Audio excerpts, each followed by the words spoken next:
The day I returned home from a long work trip, the house was quieter than usual, with my parents away at a family party, leaving just my brother Finn and me at home. He was lying on the couch in the living room, playing soft tunes on his guitar that barely broke the silence. Secrets have a way of being discovered, but I never expected it to happen this way. When my brother came in and found me alone in my room, I froze. What happened next surprised us both and changed everything between us. I put my suitcase on the bed because the business trip had left me exhausted physically and mentally, and I needed to rest. The soft, comfortable sheets on my bed looked very inviting when I looked at it. I changed out of my work clothes, closed the blinds, and got under the covers. The weight of the old blanket felt familiar and comforting as I closed my eyes. The familiar scent of books and lavender in my old room filled my nose, bringing comfort.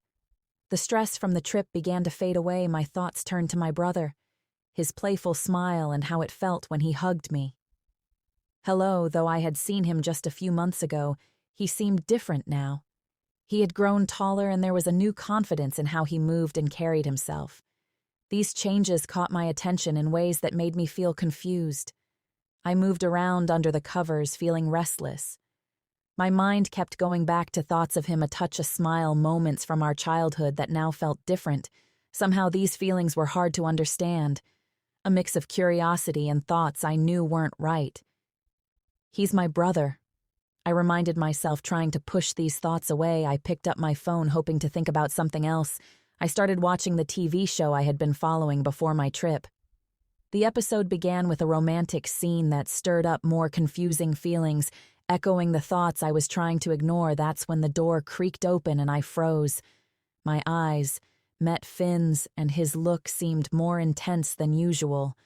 My breath caught and I felt my face grow warm as the room fell silent. Maya, Finn's voice broke the silence. His hand stayed on the doorknob and his presence made me feel both uncomfortable and strangely excited. "What, Finn?" I said sharply, my face burning with embarrassment. "Can't you knock?" He stepped back, surprised by my tone. He looked down and scratched his neck, seeming awkward. I thought you might want something. I was going to ask if you wanted a drink." His eyes moved to the blankets and a small smile appeared on his face before he looked away, his face turning red. "No, clearly not," I said, my voice shaking as I tried to control my breathing. "It's late, Finn. I'm tired. Can you go?"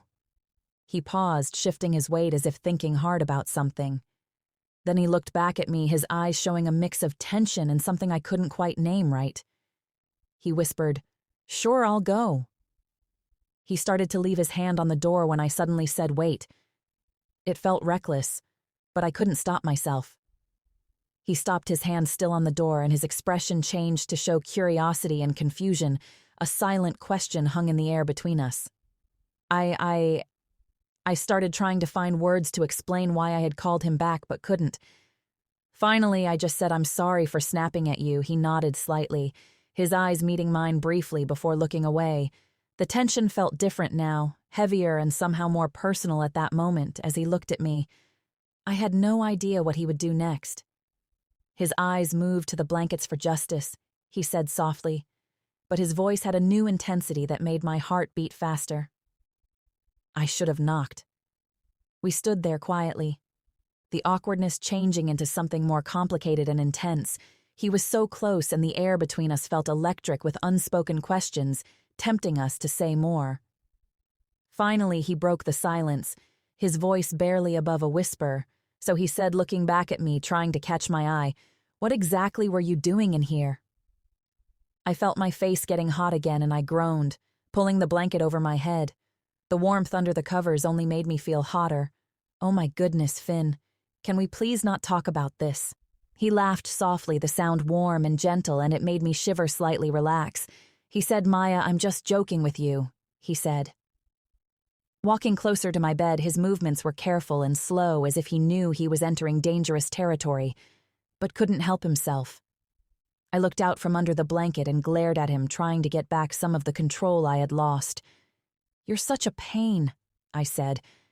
He smiled, his teasing grin making my heart skip.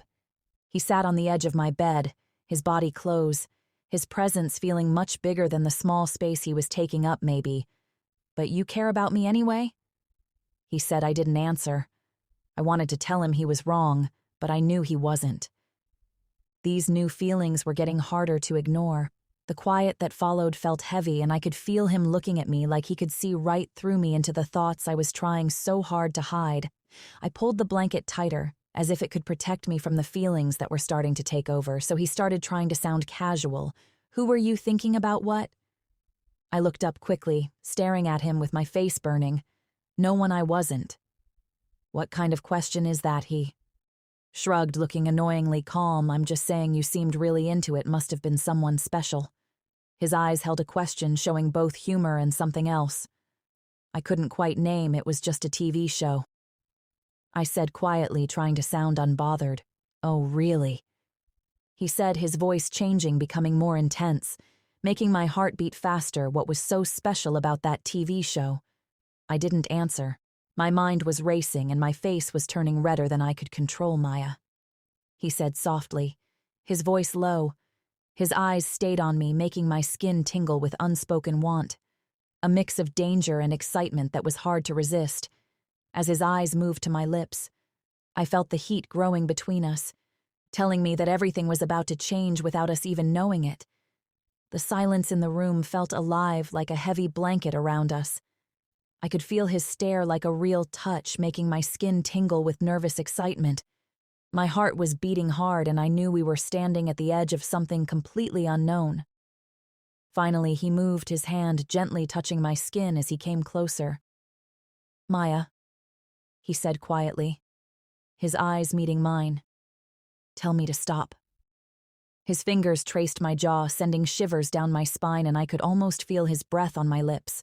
I swallowed hard and looked into his eyes, seeing a mix of danger and raw want. "What if I don't want you to?" I whispered, my voice so quiet I could barely hear it. My body pulled toward him even as my mind told me to stop. He laughed softly, a sound that sent a new kind of thrill through me, and moved even closer. The space between us was almost gone, and the air felt thick with things we hadn't said but both felt. Maybe, he whispered back, tilting his head as he looked at my lips. "That's the problem." Then his lips touched mine, a gentle kiss that quickly turned desperate. His tongue moved against mine, and my body responded without my permission. My hands went to his hair, pulling him closer, feeling the warmth of his body against mine. All boundaries were gone. Everything happened at once. My back hit the soft bed, and he was on top of me, his hands exploring my body. His touch burned through my clothes as we got lost in a storm of feelings. My head was spinning, and the need for him was now a real ache as I lost myself in the sensations. Suddenly, a loud ringtone cut through the air. My whole body froze as I saw Mom flash across my phone screen. My blood went cold. A sudden, harsh reminder of the line. We were about to cross one more dangerous than we had imagined. The phone kept ringing, its sharp sound, feeling like judgment, constantly reminding us of what we had almost done. My hand shook as I reached for my phone from the bedside table. It's Mom," I said quietly. My heart sinking as I looked at him. I could see the same fear and uncertainty in his eyes. I answered the phone, my breath catching as I heard her voice, that familiar tone, suddenly feeling like an accusation. "Hey, sweetie," she said cheerfully, completely unaware of what had just happened, the storm that had been building and the secrets now hanging between us. "Just check in. Are you and Finn okay? I wanted to make sure you're having a nice time while I'm gone." "Yeah, Mom, everything's fine," I said, trying to sound normal and steady my voice while I felt Finn watching me, his eyes intense. I knew I had to be careful. One wrong word could give us away, and I needed to keep her from suspecting anything. We just having a quiet night. I continued, my mind racing to think of a believable story. He's just listening to music in his room. "And I'm about to take a shower," I added quickly, trying to sound natural as I talked. I felt Finn moving closer, his hand softly touching my leg. His touch burned through the fabric, sending a shiver down my spine, a mix of fear and unstoppable want.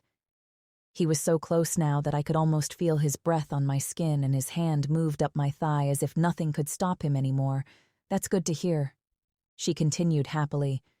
I'm just glad you both aren't fighting and messing up the house anymore. I'll let you get back to it then, but make sure you don't stay up too late. Finn curled up on the couch, his body tense and his eyes wide open, staring into the darkness. His posture showed an inner battle that matched my own, and I felt a mix of guilt and a strong need to reach him and make things right, Finn. I asked, my voice a soft whisper breaking the silence. He didn't reply or even move, his gaze fixed on something that only he could see. I walked closer and sat on the edge of the couch beside him, my weight making his body shift. That was when he looked at me, his eyes showing a mix of confusion, hurt, and a raw wanting that still lingered between us, a dangerous combination that made my heart skip. I'm sorry, I said, barely above a whisper, my hand reaching out to touch his arm gently. I didn't mean to hurt you. He flinched at my touch but didn't pull away the contact, both gentle and inviting. It's fine, he said flatly. It's probably for the best anyway. He paused, then met my eyes again, searching them with a mix of openness and new purpose that made me shiver. You want me to leave, right? He asked. It wasn't a question but a statement and a challenge, and I knew he was testing me. I didn't answer, my mind racing and my body responding to his presence in ways I was trying hard to deny. The tension was back stronger than before, and we were heading down that dangerous path where crossing forbidden lines was just moments away. I closed my eyes and let my feelings take control. I don't know, I finally said, my voice breaking. I just don't want to feel like this anymore. That was when he moved his hand, finding my face. His lips brushing against mine, a soft, uncertain touch that lit a fire inside me. He pulled me closer, pressing my body against the couch, my back hitting the cushions softly. His hands moved to my shoulders as to pull at my robe. His actions, both gentle and possessive, as if I belonged to him and I let him all control, vanished as I gave in completely. Then his lips met mine again. More intense this time, more urgent, and he whispered against my skin, "Then you don't have to." His words were both a command and a promise, and also a forbidden invitation to enter a world where nothing was off limits. As his teeth grazed my neck, I knew that whatever happened next, I was no longer in control.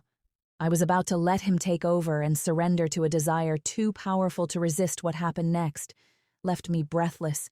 His lips found mine again, more urgent this time, his tongue pushing past my lips in a bold exploration that left no doubt. He tore at my robe, his actions both possessive and desperate, as if he was both freeing me and claiming me for himself. My body responded without permission, my hands gripping his shoulders, pulling him close. The recollection of he stirred beside me, his eyes fluttering open to meet my gaze, displaying confusion and something else that looked like regret mourning. He mumbled, his voice rough, a lazy smile playing on his lips, though there was something behind his expression that I couldn't read. "Did we really do that?" he added, his smile fading, replaced by sudden uncertainty, a question that hung heavy in the air between us. Passion of the raw desire in his eyes felt like a distant dream, a forbidden fantasy that was now part of our shared reality, a secret that tied us together more tightly than ever before. But I also knew that the line we had crossed had put us on a dangerous path.